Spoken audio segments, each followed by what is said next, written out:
ce matin, nous allons passer à la prédication. Et aujourd'hui, vu que c'est la journée des pères, nous donnons une petite pause à notre cher pasteur.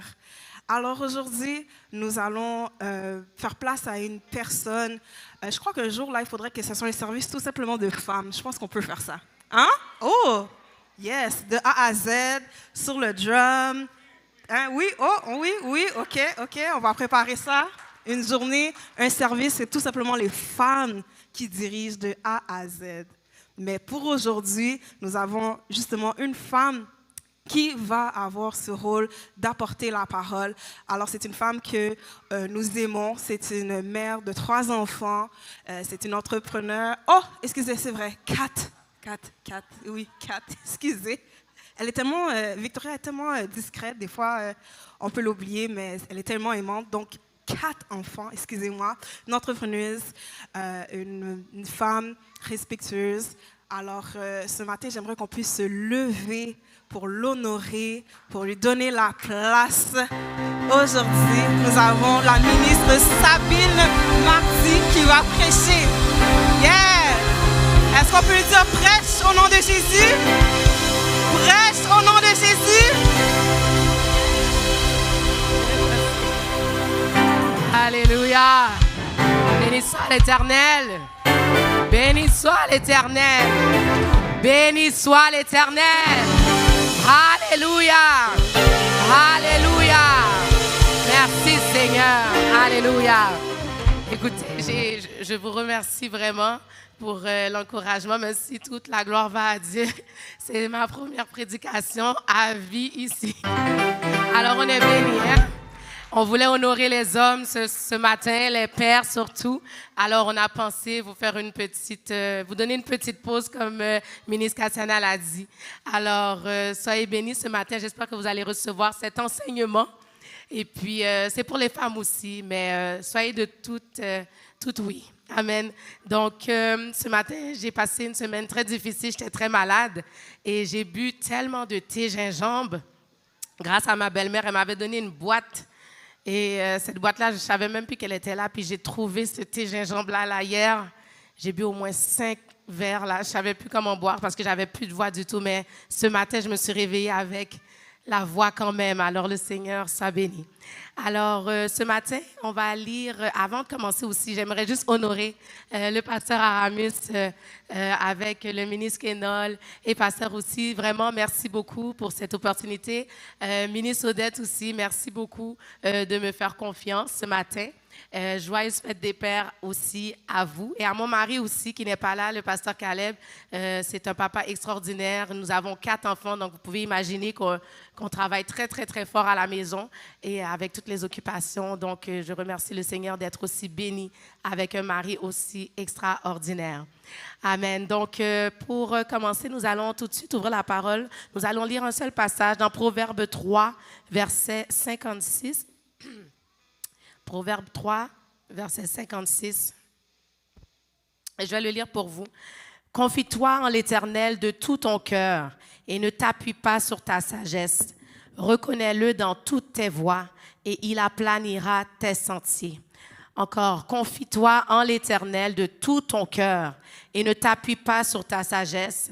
Reconnais-le dans toutes tes voies et il aplanira tes sentiers. » Vous pouvez vous mettre. Et ce matin, j'aimerais que tu puisses dire à ton voisin, perception limitée. Encore une fois et plus fort, perception limitée. Amen, amen. Je me rappelle quand j'étais jeune, à chaque fois que j'avais besoin de quelque chose, évidemment, je demandais à mon père, je demandais à ma mère. C'était très, très, très facile pour moi parce que j'avais l'impression que l'argent, ça venait seulement du sac de ma mère ou du portefeuille de mon père. Je ne savais pas d'où ça venait. Et un jour, j'avais demandé à ma mère de m'acheter cette nouvelle poupée volante qui existait. Donc, c'était une poupée, on tirait une corde et puis elle s'envolait dans les airs jusqu'à ce que le système se termine et il tombe. Et puis, je l'avais vu dans la télévision. Je ne sais pas, dans le temps, il y avait beaucoup de publicité quand il y avait des jouets, Toys R Us, peu importe. Et puis, j'avais vu cette annonce-là. Et puis, quand j'ai demandé à ma mère, ça venait de sortir, donc vous pouvez imaginer que c'était plus dispendieux. Ma maman m'a dit comme ça, « Oh, bien désolée, tu sais, j'ai pas d'argent cette fois-ci, mais une prochaine fois. » Sincèrement, si je vous raconte cette histoire-là aujourd'hui, c'est qu'elle m'a marquée. Alors, c'était très simple, mais elle m'a dit qu'elle n'avait pas d'argent. Puis dans ma tête, c'était impossible qu'elle n'ait pas d'argent parce que je lui ai dit, « Mamie, tu as juste à aller à la banque et tu pèses les boutons et ça va sortir tout seul. » Elle m'a regardée innocemment, elle m'a dit, « Non, c'est pas comme ça que ça fonctionne. » J'ai dit, « Oui, ça fonctionne comme ça, tu le fais tout le temps. On va à la banque et tu fais juste rentrer les boutons, là, tu pèses et ça va sortir, tout va sortir, tu vas voir, après on va pouvoir acheter le jouet. » Tout ça pour vous faire comprendre ma perception limitée de ce qu'était vraiment la vie. Également aussi, je me suis rappelée d'avoir demandé à ma mère simplement, j'ai dit, « Mamie, à quelle heure que tout le monde dort la nuit? » Elle m'a dit, « Ben, tout le monde ne dort pas à la même heure. » J'ai dit, « Mais mamie, à quelle heure tout le monde... » Oui, je sais que tout le monde ne dort pas à la même heure. Moi, je dors comme à 7 heures. Toi, tu dors comme à 9 heures. Mais tout le monde dort à quelle heure? Comme quand la terre s'arrête, tout le monde dort à quelle heure? Elle m'a dit, « Tout le monde ne dort pas à la même heure. » Là, je n'arrivais vraiment pas à comprendre. Je suis comme, oui, mais elle ne comprend pas ce que je dis là. Quand la nuit tombe, tout le monde finit par dormir. Fait que dans ma tête, peut-être à minuit, toute la planète entière dormait. Fait que je lui ai demandé à plusieurs reprises à essayer de passer par 1000 chemins pour avoir cette explication, cette réponse-là qui était très, très importante pour moi de comprendre à quelle heure tout le monde dormait. Et puis, à un moment donné, pas à un moment donné, mais quand ma mère m'a vraiment répété à un moment que ça ne fonctionnait pas, c'est pas ça, c'est pas comme ça que ça fonctionne. Il y a des gens qui dorment le jour, il y en a d'autres qui dorment la nuit. C'était vraiment compliqué. Et encore une fois, c'est pour vous montrer ma perception limitée de mon soleil que je voyais qui se couchait devant moi et qui se levait devant moi. Mais je ne savais pas que les fuseaux horaires existaient. Donc, c'était encore ma perception limitée de la vie. C'était ma perception de ce que je voyais simplement avec mes yeux charnels. Je n'arrivais pas à comprendre qu'il y avait autre chose, il y avait quelque chose de plus grand derrière un soleil et derrière la nuit. Alors, ce matin, j'aimerais que vous puissiez voir un peu qu'est-ce que c'est une vision, qu'est-ce que c'est une perception. Les professionnels des soins oculovisuels déterminent qu'une personne en moyenne peut voir d'une manière claire et nette à une distance de 20 pieds. Alors, une personne qui a une très, très bonne vision n'a qu'une vision de 20 pieds possible de voir clair et net. Et ça m'a fait réfléchir parce que souvent, c'est ça qu'on fait, nous les chrétiens. On essaie de voir les choses avec nos yeux charnels, tandis que derrière ça et plus loin, il y a nos yeux spirituels que nous n'arrivons pas à activer parce qu'on se fie et on s'appuie toujours sur nos yeux charnels. Amen. Alors, si vous voyez comme un humain, vous allez recevoir comme un humain. Si vous croyez et voyez comme Dieu, vous allez recevoir comme Dieu l'a prévu pour vous. Amen. Alors, ce matin, j'aimerais commencer par te dire que peu importe la perception que tu as de toi ou de ta vie, c'est la perception de Dieu qui compte avant tout. Parce que c'est celle-là qui va t'emmener plus loin, c'est celle-là qui va t'emmener à comprendre la vie, à comprendre ton pourquoi, à comprendre pourquoi tu es là sur cette terre. Amen. Et ce matin, j'aimerais te donner 6 points très simples du mécanisme de nos pensées. C'est quelque chose que j'aime beaucoup parler parce que c'est quelque chose avec lequel je trouve que beaucoup de chrétiens, on se bat beaucoup avec. On est toujours en train de négocier avec Dieu, de douter de Dieu, douter de ce que Dieu peut faire, douter de nous-mêmes. Pourquoi qu'on doute? C'est parce qu'on voit seulement, comme je disais, avec nos yeux charnels. Le premier point que j'aimerais discuter avec vous ce matin, nos pensées reflètent notre niveau de consécration. Répétez avec moi. Nos pensées reflètent notre niveau de consécration. Dans Philippiens 4, verset 6, « Ne vous inquiétez de rien, mais en toute chose, faites connaître vos besoins à Dieu par des prières et des supplications avec des actions de grâce. » Donc, plus tu passes du temps avec Dieu et plus tu vas voir le Seigneur agir dans ta vie, plus tu passes du temps avec Dieu dans la parole, plus tu passes du temps avec Dieu dans la prière, tu vas commencer à faire tomber ses yeux charnel. Tu vas être capable d'ouvrir tes yeux spirituels. Qu'est-ce qui va arriver aussi lorsque tu deviens consacré? Ton estime de soi va augmenter. Ton autorité va augmenter. La puissance qui est déjà en toi aussi va s'activer. Amen. La consécration, ce n'est pas n'importe quoi. Quand on nous demande de louer, prier sans cesse, c'est parce qu'il y a un secret là-dedans. Le secret, c'est la révélation. La révélation, c'est quoi? C'est les yeux, encore une fois, charnels qui tombent et c'est les yeux spirituels qui embarquent. C'est la bouche spirituelle qui embarque aussi. Quand on nous dit comme ça de rester en consécration, c'est dans le jeûne aussi. Moi, je savais, à un moment donné, il y avait la sœur, la mère de la sœur Vitellina, elle n'est pas là, la sœur Junie. Moi, j'avais un problème pendant des années. J'étais un enfant très, très timide. Timide, pas face à face avec une personne, mais timide à l'avant. J'avais un problème extrêmement grave. Et un jour, mon mari, qui était mon copain dans le temps, il faisait un concert, il était un promoteur de concert dans le temps, et il m'avait demandé, est-ce que tu voudrais faire partie du groupe de louanges pour ce concert-là? Gars, c'était ma première fois sur la chair. J'avais un micro, j'étais tellement nerveuse, mes mains sont devenues moites, le micro a glissé de mes mains, tombé, roulé. C'était atroce, mais j'avais vraiment un problème. Puis je priais tout le temps pour ça. Je disais, Seigneur, aide-moi à sortir de cette timidité-là. Et déjà que je vous parle aujourd'hui, je vous dis, il y a eu une délivrance, il y a eu une guérison. Mais c'était vraiment un problème grave, ça me rendait malade. Quand je devais avancer en avant, je passais des heures et des heures enfermée, malade, vomi, peu importe. Là. Juste, même ça, dernièrement, là, avant que la sœur Génie vienne me parler, même quand je dirigeais auparavant dans le groupe de louanges, j'étais malade le jour d'avant, je n'arrivais même pas à fonctionner. Et un jour, elle est venue me voir, elle m'a dit, « Sœur Sabine, ça fait des années que tu pries pour quelque chose. » Et puis tout de suite, le Saint-Esprit m'a révélé que c'était par rapport à la timidité. Elle m'a dit, Dieu m'a dit comme ça qu'il faut que tu jeûnes pendant 3 jours et Dieu va te délivrer de cette timidité. J'avais jamais jeûné, je ne savais pas c'était quoi jeûner. Qu'est-ce que j'ai fait? J'ai été lire sur le jeûne, j'ai été m'enseigner sur le jeûne pour essayer de comprendre qu'est-ce que c'est le jeûne, quelle est la profondeur dans le jeûne, qu'est-ce que ça représentait. Et puis, j'ai fait 3 jours, j'ai fait 6 pour midi. J'ai fait 3 jours, je me suis mis par terre, j'ai commencé à prier, j'ai commencé à lire ma Bible. Sincèrement, je ne savais même pas par où commencer. J'ai ouvert ma Bible, mais je me suis dit, Seigneur, guide-moi parce que je ne sais pas quoi lire, je ne sais pas quoi faire, je ne sais pas quoi dire. Parce que sincèrement, je n'étais pas quelqu'un qui lisait tout le temps ma Bible, je n'étais pas vraiment consacrée. Gars, je vous dis, après 3 jours, j'ai ressenti quelque chose tomber sur moi, de ma tête jusqu'à mes pieds.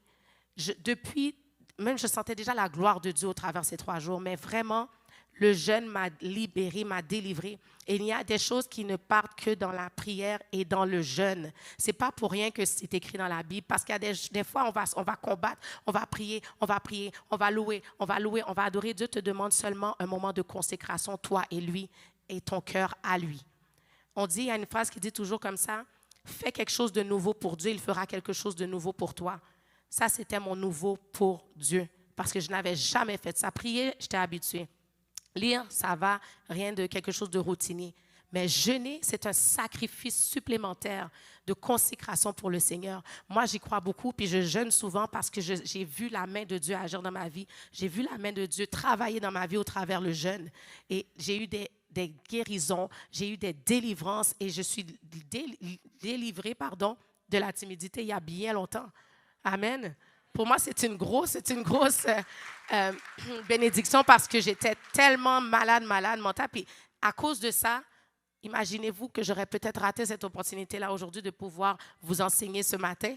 Donc, des fois, simplement une obéissance à Dieu nous permet d'atteindre une autre dimension, nous permet de trouver notre appel, notre pourquoi. Est-ce que vous connaissez votre pourquoi? Est-ce que vous savez pourquoi vous êtes là? C'est une vraie question. Est-ce que vous savez votre pourquoi? Non, je vois des têtes qui... Nope. Mais imaginez-vous qu'à chaque dimanche, on vient, année après année, après année, après année, à l'église, tous les dimanches. Puis si vous faites une rétrospective de votre vie, est-ce qu'il y a eu de l'avancement? Est-ce qu'il y a eu quelque chose de nouveau qui s'est passé dans votre vie? Est-ce que vous êtes un chrétien rempli, épanoui? Ça, c'est des questions importantes. Puis c'est pour ça que ce matin, je voulais parler des pensées, parce que les pensées nous rendent captives. Ça peut être positif comme ça peut être très négatif, dépendant à qui vous donnez accès aux pensées, dépendant de ce que vous croyez, dépendant de ce que vous déclarez. Amen. Alors, pour le jeûne, je vous conseille d'aller lire là-dessus parce que c'est un moyen de délivrance et c'est un moyen aussi de rapprochement avec le Seigneur. Deuxième point ce matin, nos pensées reflètent notre discipline ou indiscipline concernant la méditation biblique. Philippiens 4:8. Au reste, frères, que tout ce qui est vrai, tout ce qui est honorable, tout ce qui est juste, tout ce qui est pur, tout ce qui est aimable, tout ce qui mérite l'approbation, ce qui est vertueux et digne de louange soit l'objet de vos pensées. Dans Josué 1:8 également, ça dit que ce livre de la loi ne s'éloigne point de ta bouche. Médite-le jour et nuit pour agir fidèlement selon tout ce qui est écrit. Car c'est alors que tu auras du succès dans tes entreprises, c'est alors que tu réussiras. Dernier passage là-dessus, Romains 10, verset 17. Ainsi la foi vient de ce qu'on entend.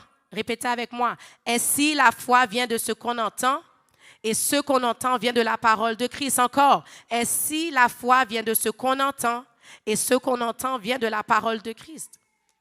Plus tu passes du temps dans ta parole, tout à l'heure c'était plus tu passes du temps avec Dieu, mais plus tu passes du temps dans ta parole, tu vas commencer à avoir des révélations, des choses nouvelles, des choses que tu vas commencer à comprendre. Toutes vos réponses sont dans ce livre. Des fois, on essaie de passer de midi à 14 heures. Seigneur Jésus, est-ce que c'est lui? Est-ce que c'est mon mari? Est-ce que c'est ça? Est-ce que c'est ci? C'est quand j'avais mon bébé? On est tellement en train de se concentrer sur les choses que Dieu a déjà réglées qu'on perd du temps, on perd des années, on perd des heures, on perd des minutes à rester là, à focuser sur des choses que Dieu a déjà réglées. Amen. Alors ce matin, j'aimerais ça que vous puissiez comprendre à quel point la puissance du temps passé avec Dieu peut shifter votre vie. Des fois, on minimise ça parce qu'on est habitué. Puis je vous disais ça tout à l'heure au début, qu'on est rendu dans une routine. Chaque dimanche, on se lève, on s'habille, on vient s'asseoir, on repart, on va travailler, on rentre dans une routine de vie. Mais Dieu nous appelle à vivre des choses nouvelles à chaque jour. À chaque jour, quelque chose de nouveau doit se passer, une nouvelle dimension, une nouvelle révélation, quelque chose de différent. Mais c'est dans ta consécration, dans ta parole que tu vas avoir ces révélations-là. Et lire la parole aussi, ça transforme ta manière de parler. Oh, je ne suis pas capable. J'y arriverai jamais. Je n'aurai jamais d'enfants. Seigneur, ça fait 10 ans que je me bats pour avoir des enfants, ça ne marchera jamais. J'ai 42 ans, j'ai 43 ans. Ça, c'est ça quand tu n'es pas capable d'être consacré dans ta parole. Tu dis des choses que Dieu n'a pas dit de toi. Tu déclares des choses sur ta vie qui risquent d'affecter ton futur, d'affecter ta génération, génération après génération, parce que tu ne comprends pas la profondeur de tes paroles. Tu ne comprends pas ce que tu dis. Pour comprendre ce qu'on dit et pour pouvoir éviter que c'est l'ennemi qui parle au travers de ta bouche, c'est en lisant ta parole, en restant consacré. C'est là que tu vas être capable de déclarer des choses que Dieu a dites de toi parce que ces choses-là sont dans la Bible. Elles sont dans la parole. Plus tu passes du temps avec Dieu, plus ta vie va shifter, je vous le dis.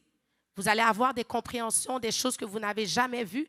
Et même, il y a des passages, des fois, qu'on va lire. Des fois, je me demandais comment ça se fait qu'un prédicateur peut venir toute sa vie prêcher avec une seule Bible. Je me suis toujours demandé ça. J'ai dit, mais qu'est-ce qu'il va dire de nouveau? Qu'est-ce qu'il va dire de différent? Il y a une révélation différente à chaque fois. Il y a quelque chose de nouveau à chaque fois pour une saison, pour un moment, pour une personne, pour ta famille. Mais il faut rester dans ta parole. Tu as développé aussi une autorité. Il y a des choses que des gens ne pourront pas te dire. Il y a des choses que des gens ne pourront pas te faire. Moi, je dis toujours, quand je regarde quelqu'un, je regarde ou Dieu en toi ou je regarde l'ennemi en toi. Moi, là, je te dis, je te sonde tout de suite. Tu me regardes, je sais à qui je parle. Et si je sais à qui je parle, dans ma tête depuis longtemps, anathème au nom de Jésus, ici.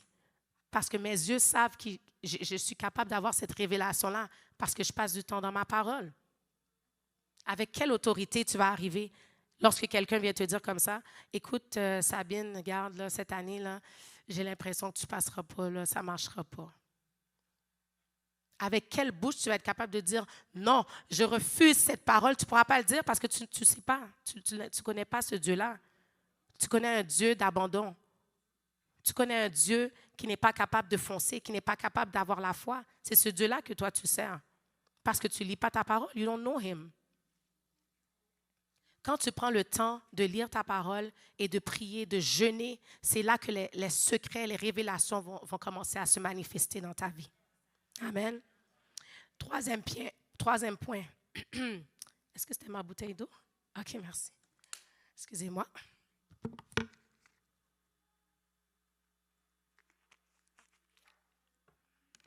Amen. J'aime ce point. Bien penser est une décision. C'est choisir à quoi et à qui on donne accès. Amen. Proverbe 4, verset 23. Garde ton cœur plus que toute autre chose, car de lui viennent les sources de la vie. Ce que tu regardes, ce que tu écoutes vont déterminer tes pensées. Ce que tu regardes et ce que tu écoutes et qui tu écoutes vont déterminer tes pensées, vont déterminer ce qui va sortir de ta bouche aussi. Souvent, il y a des gens comme moi, personnellement, je vais vous dire sincèrement, je n'écoute pas de musique séculière. Je ne vais pas vous dire de ne pas le faire ou de le faire. Mais moi, personnellement, Dieu m'a demandé ça. Pourquoi? Parce que le rapport que j'avais avec la musique était totalement différent de là où je voulais m'en aller avec Dieu. Puis comme je vous dis pas quoi faire, c'est à vous de recevoir votre révélation personnelle. Mais quand je venais d'être avec mon mari essayait tout ce qu'il pouvait pour pouvoir m'empêcher d'écouter. C'est comme, non, tu écoutes ça, tes oreilles vont être gâtées. Le diable va prendre le contrôle. Il était vraiment, mais on était plus jeunes, fait qu'il était très... Puis, j'arrivais pas à comprendre. Fait que là, quand on sortait, on allait au cinéma, je changeais vite la musique quand il allait rentrer dans l'auto. Je suis comme, oui. Je changeais mon CD, là, je mettais le CD chrétien, puis on partait, on sortait. Dès qu'il sortait de l'auto, je montais le volume à fond, compas direct. Ah, je vous dis, j'étais une fan de compas. Écoutez, j'avais vraiment aucun problème. Dès qu'il partait, je faisais la route de chez lui à chez moi, compas. Et puis, un jour, j'ai demandé à Dieu, tu sais quoi, Seigneur, je veux avoir cette révélation personnelle à moi. Je veux comprendre moi-même. Parce que moi-même, aujourd'hui, je vous encourage. C'est pour ça que je vous dis d'aller lire. Parce que je pourrais bien vous dire, tout le monde vous dit, à chaque dimanche, on vous dit. Mais il faut que vous ayez votre propre révélation. Fait que moi, j'ai dit, Seigneur, tu sais quoi, je veux comprendre, je veux apprendre. Je veux connaître connaître ta volonté pour moi. Fait que j'ai été m'enseigner sur la musique séculière, mes chers amis. C'était pas bon pour moi. C'était vraiment pas bon parce qu'il y avait tout ce qui était subliminal derrière la musique séculière. Comme je vous dis, faites vos recherches, c'est à vous de voir. Mais pour moi, personnellement, c'était quelque chose qui m'emmenait dans un monde second. Que j'écoutais, par exemple, la musique d'amour, mais comme R&B, je ne sais pas comment on dit ça en français. Là. Comment? Les mélodieuses? Mélodieuses. Les musiques d'amour, pour une raison ou pour une autre, ça m'emmenait dans un terrain de tristesse, un terrain de mélancolie. Quand j'écoutais du compas, j'avais envie d'être dans une fête. J'avais envie d'être dans un bal. Quand j'écoutais du rap hip-hop, tout d'un coup, mes épaules gonflaient. Je me sentais invincible. Fait qu'il y avait toujours un différent type de moi, peu importe la musique séculière que j'écoutais. Mais quand j'écoutais ma musique chrétienne, j'avais toujours juste envie de me lever mes yeux vers Dieu puis adorer le Seigneur. Fait que là, j'ai dit, mais Seigneur, pourquoi je me sens différente dépendant le type de musique que j'écoute? Et le Seigneur m'a révélé que ce n'était pas pour moi personnellement. Je ne dis pas que si je m'en vais dans un centre d'achat, il y a de la musique que je vais commencer à courir, cacher mes oreilles. Non, c'est parce que ce n'est plus mon Dieu, ce n'est plus quelque chose que je valorise. Mais s'il y en a, je ne vais pas mourir parce que je sais qui je suis. Amen. Fait que, comme je disais, bien penser est une décision. J'ai pris la décision d'apprendre et de comprendre et de savoir la révélation de Dieu pour moi, à quoi et à qui je donne accès. Le choix des gens qui t'entourent aussi guideront tes pensées vers le mal ou le bien. Qui t'entoure? Qui sont tes amis? Qui sont vos amis? Est-ce que c'est la famille qui t'empêche d'avancer? C'est qui autour de toi que Dieu te révèle à l'instant même? Que tu sais qui n'est pas supposé être autour de toi, qui n'est pas supposé être à côté de toi, qui n'est pas supposé parler dans tes oreilles. Moi, là, les gens qui sont autour de moi, c'est ceux qui m'emmènent vers le haut. Si j'ai quelque chose, je fais juste appeler, dire, tu sais quoi, Sabine, on va commencer à prier maintenant. C'est ce genre de personnes que j'ai besoin autour de moi parce que je sais où est-ce que je m'en vais. Je sais qui je suis. Je sais que je n'ai pas de temps à perdre avec des amis qui vont me tirer vers le bas. Ça m'est déjà arrivé de devoir faire le ménage. C'est pas facile. C'est pas facile parce que j'ai dû demander à Dieu, j'ai dit, Seigneur, là, je vais me retrouver tout seul. Qu'est-ce qui va se passer? C'est des gens que j'aime, que j'apprécie, mais ce n'est pas des gens qui sont bons pour moi. J'ai demandé à Dieu, Seigneur, tu sais quoi? Enlève-moi ces gens-là et puis remplace-les Remplace-les pour moi. Envoie-moi des femmes de Dieu. Envoie-moi des gens qui vont prier pour moi, des gens qui vont, même quand je ne suis pas avec eux, qui continuent à me garder dans leurs prières. J'ai commencé à arrêter de juger aussi. Parce que des fois, on pense qu'il y a un type de femme ou un type d'homme qui devrait être nos amis.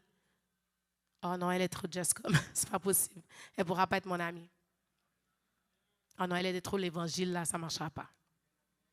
Tout ça, c'est un blocage que l'ennemi essaie de mettre devant toi pour ne pas te permettre d'être propulsé.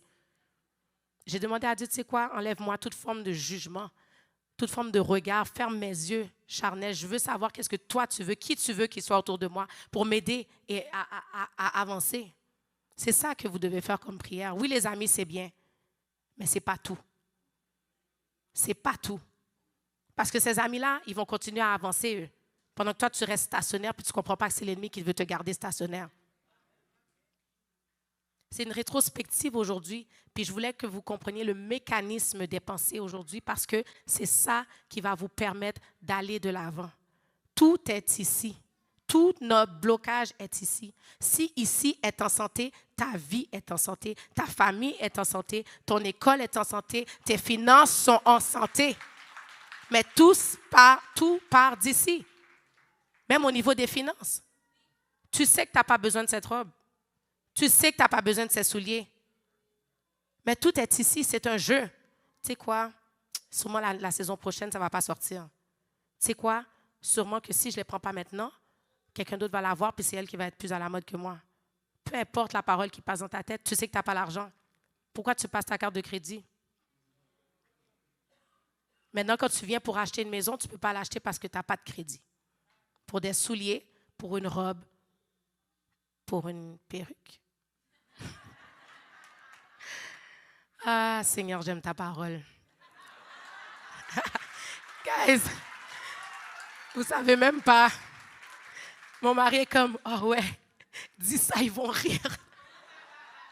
J'étais comme, ben non, ils ne vont pas rire, là, ils vont trouver ça vraiment cheesy, mais bon, merci d'avoir ri. Mais c'est ça. C'est ça. Pour revenir à ce que je disais, tout est dans les pensées, puis c'est ça qui devient un blocage. Quand ta tête te dit non, c'est non. Prenez autorité. Prenez autorité parce que devant, vous allez voir les conséquences de vos actions.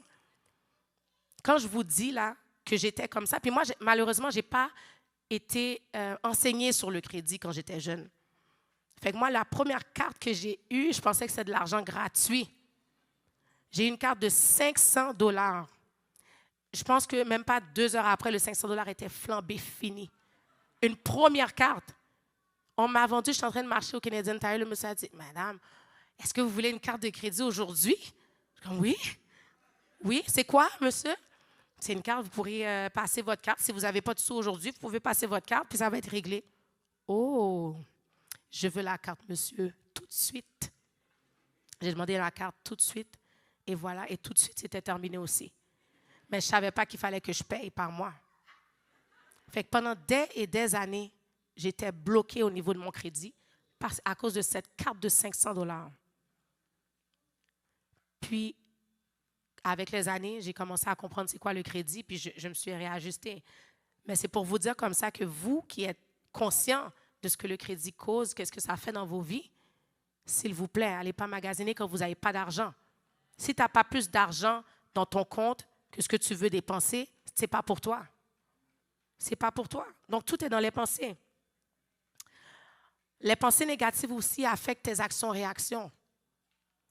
Quand tu arrives avec ta parole, quand tu sais qu'est-ce que Dieu a dit, qu'est-ce que Dieu dit de toi, qu'est-ce que Dieu te dit de faire, quelqu'un qui vient te confronter, tu sais quoi répondre. La personne qui est facile sur la gâchette là, pour les insultes ou les querelles, je sais qu'il y en a plein ici.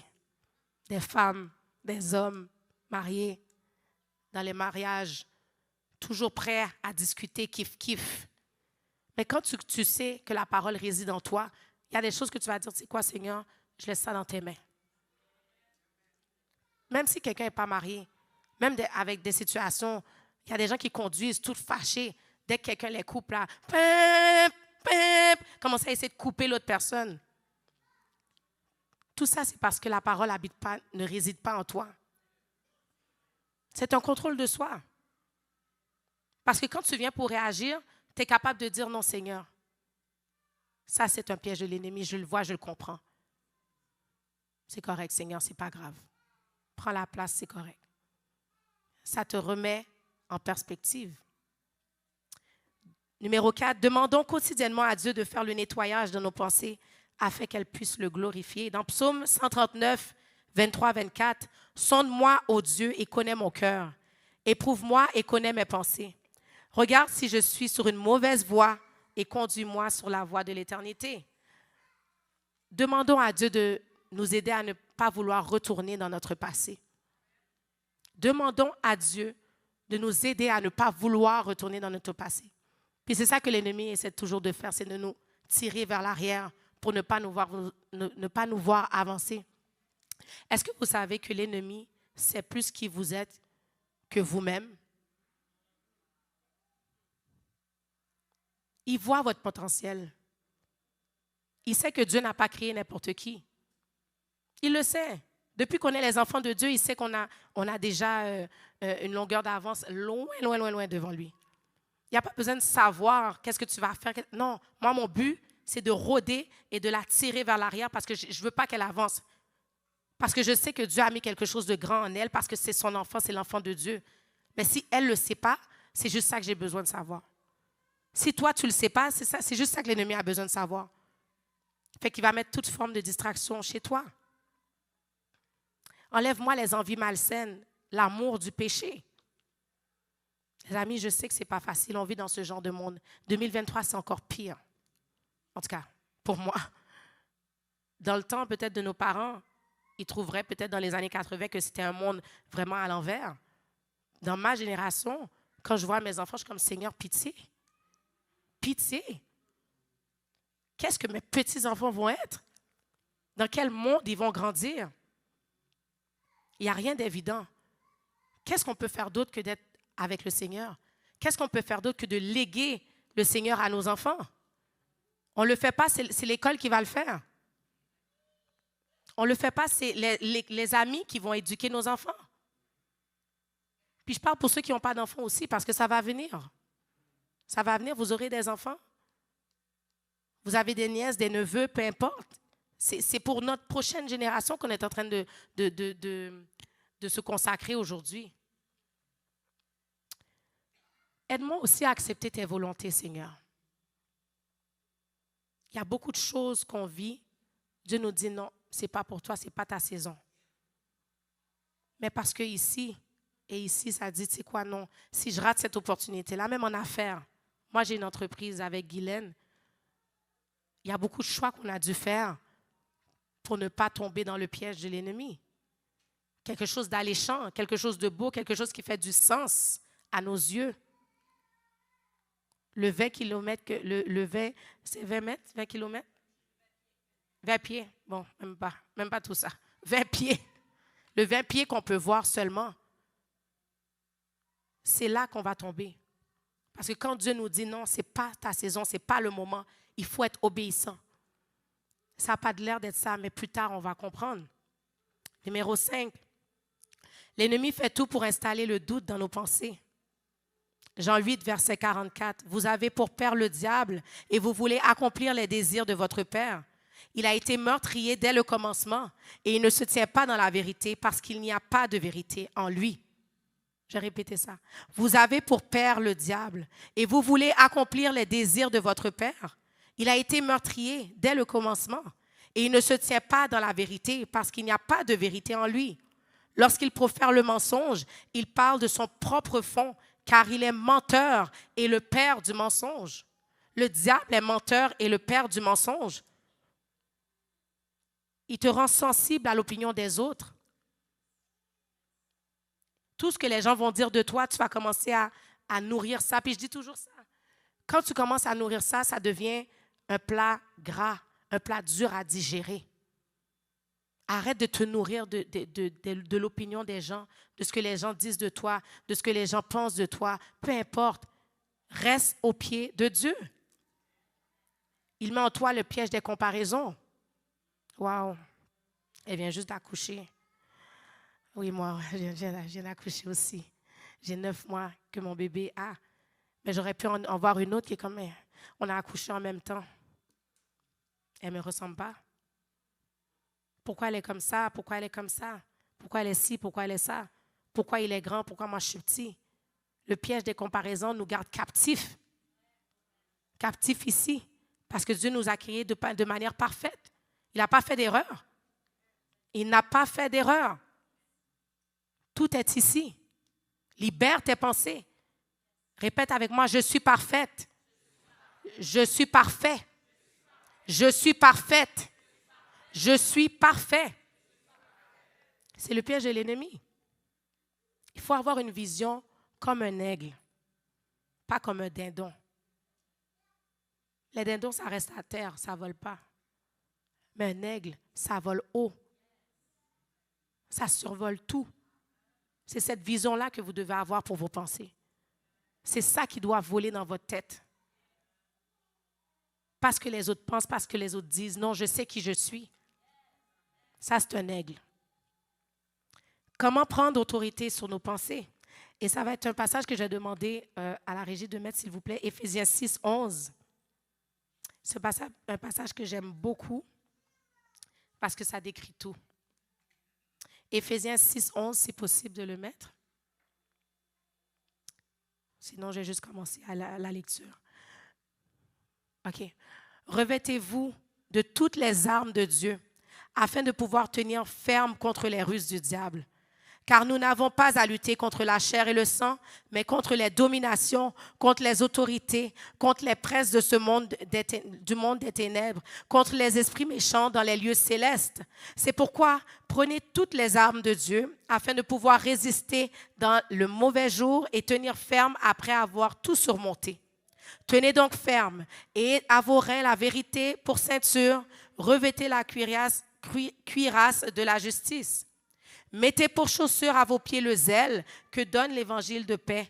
Prenez par-dessus tout cela le bouclier de la foi avec lequel vous pourrez éteindre tous les traits enflammés du malin. Prenez aussi le casque du salut et l'épée de l'esprit, qui est la parole de Dieu. Faites en tout temps par l'esprit de toutes sortes de prières et de supplications. Veillez à cela avec une entière persévérance et priez pour tous les saints. Repousse les flèches de l'ennemi dans toutes tes déclarations de foi. Repousse les mensonges sur ta vie. Repousse tout ce que les gens ont déclaré sur ta vie il y a des années. Repousse qu'est-ce que toi, tu as déclaré sur ta vie. Ce matin, je vais vous inviter à pouvoir libérer vos pensées de votre passé. On veut avancer de l'avant. On ne veut pas venir ici de manière routinière. On veut quelque chose de nouveau. Amen. On veut être intentionnel. Répétez, intentionnel. C'est pour les hommes aussi. Soyons intentionnels. Soyons intentionnels. Amen. Tu seras capable de briser toutes ces vieilles paroles sur ta vie. Ce matin, fais une rétrospective sur tout ce que tu as déclaré sur ta vie ce matin. On va les jeter, on va les laisser ici au pied de Dieu. On va avancer ce matin. Ces paroles-là n'ont plus de pouvoir sur ta vie. Ces paroles-là n'ont plus de pouvoir sur tes enfants. Ils n'ont plus de pouvoir sur ta génération, sur ta famille. Même dernièrement, on était à la retraite. Il y a la dame qui faisait la conférence, nous a dit comme ça. Souvent, quand on va à l'hôpital, on nous dit, c'est quoi vos antécédents? Vos antécédents de santé. Pas vos antécédents, mais dans votre famille, c'est quoi quelle maladie qui se répète souvent? Oh, ma mère avait le cancer, mon père avait ci, ma mère avait ça, le diabète, le cholestérol. Fait que là, nous, on déclare ça au docteur, sans savoir qu'on est en train de mettre la même lignée. C'est quoi? Lui, tu as demandé, c'est quoi ton antécédent familial? Ça veut dire la descendance familiale, c'est le cancer, le diabète, le cholestérol. Fait que toi, tu viens de continuer cette lignée-là en lui disant, voilà qu'est-ce qui se passe dans ma famille. Voilà tout ce qui traîne dans ma famille depuis des années. Sois celui qui brise le cycle ce matin. Sois celui qui déclare qu'il n'y a pas de continuité et ça s'arrête à moi. Je vais être honnête avec vous. Mon père souffre de l'Alzheimer. Il a eu l'Alzheimer à 56 ans.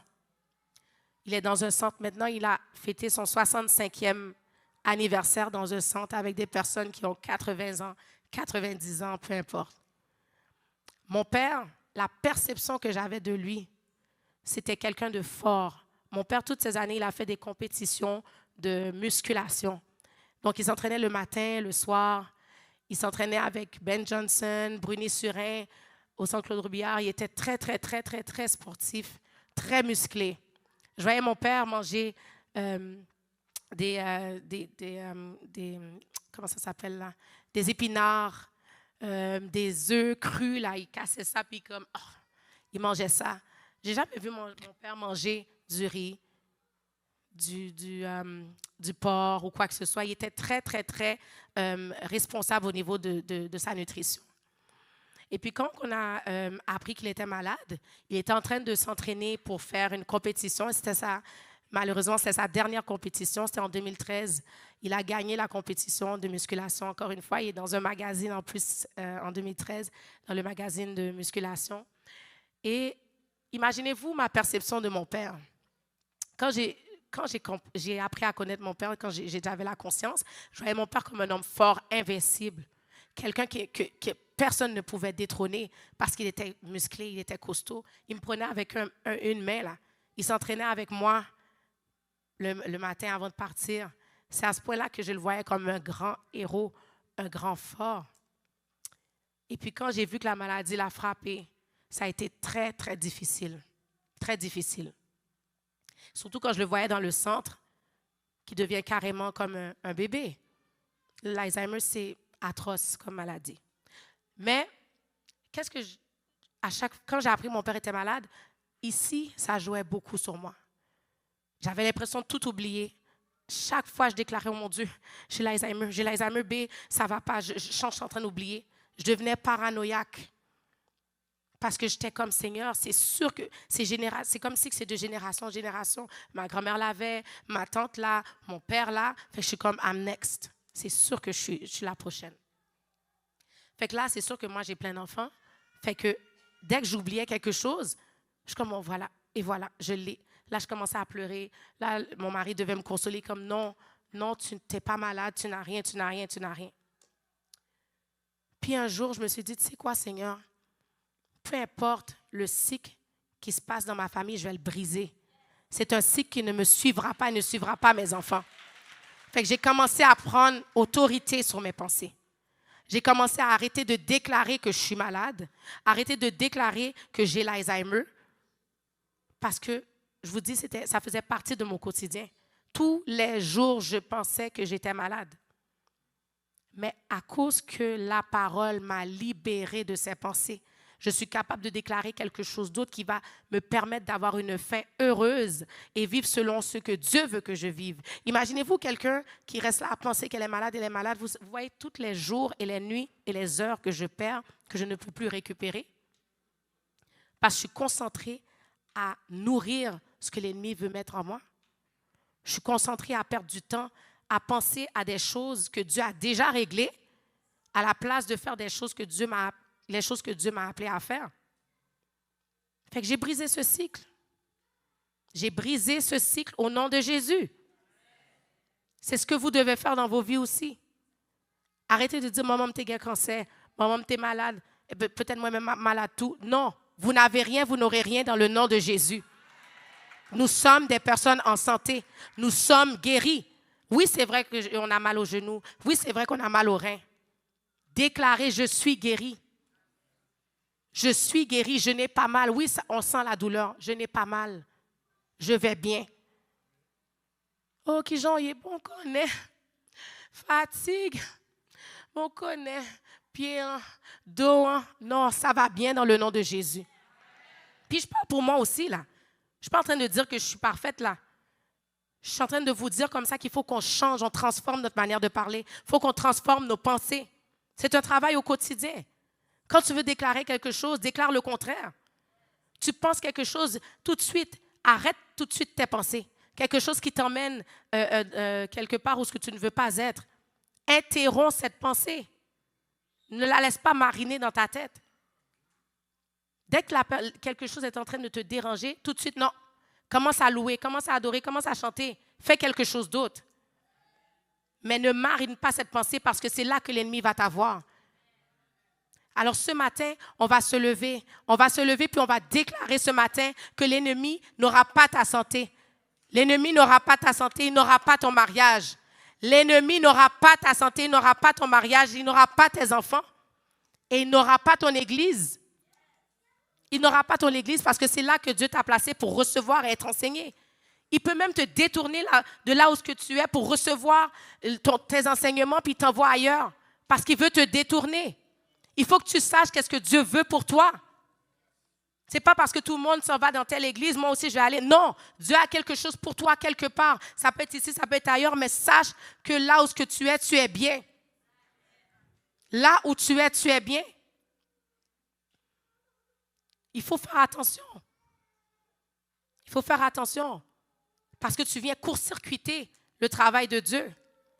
En n'entendant pas, en n'écoutant pas. Tu ne peux pas entendre si tu ne lis pas.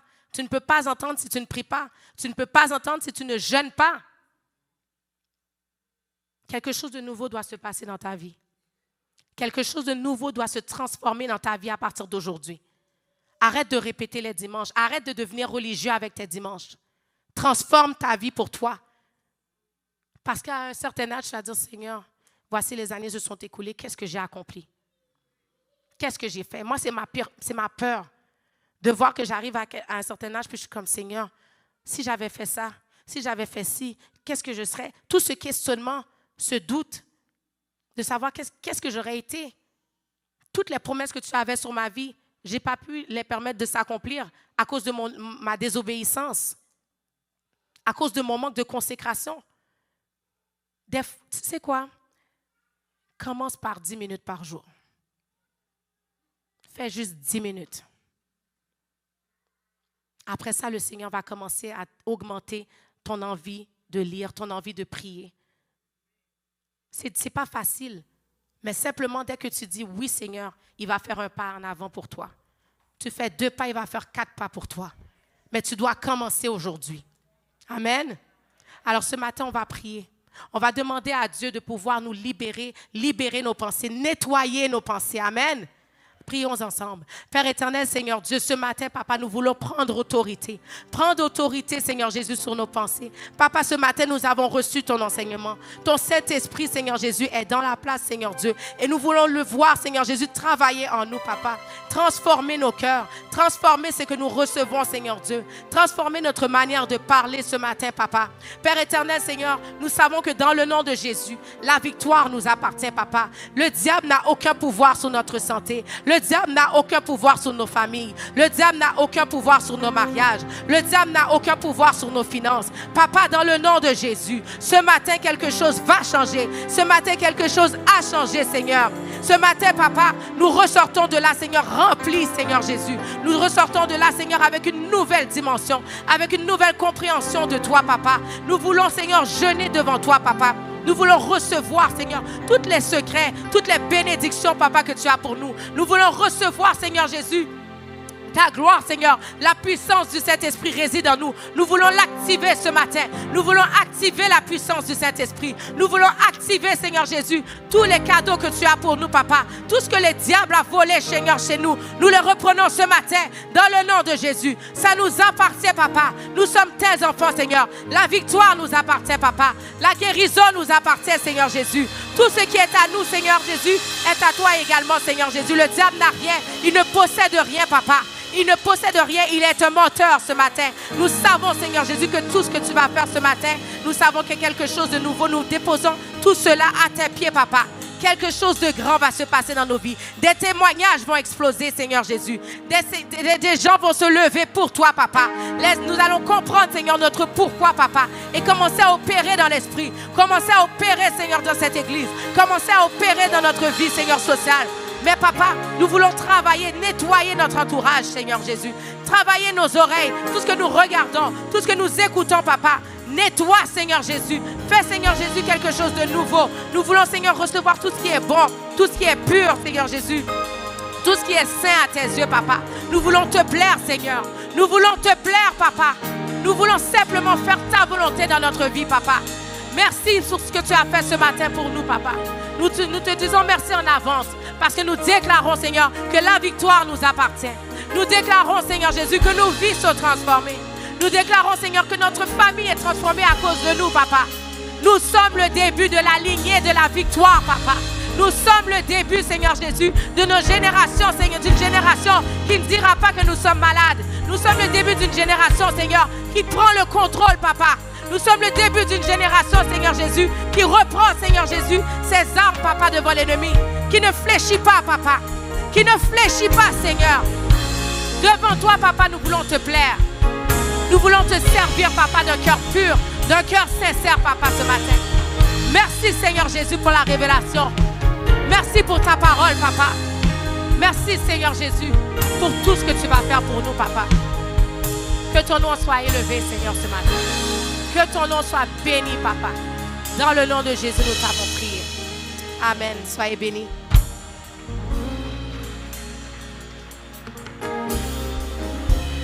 Prière, persévérance, percée. Vision, passion, action. Faisons la différence afin que Christ soit la référence. Soyez bénis.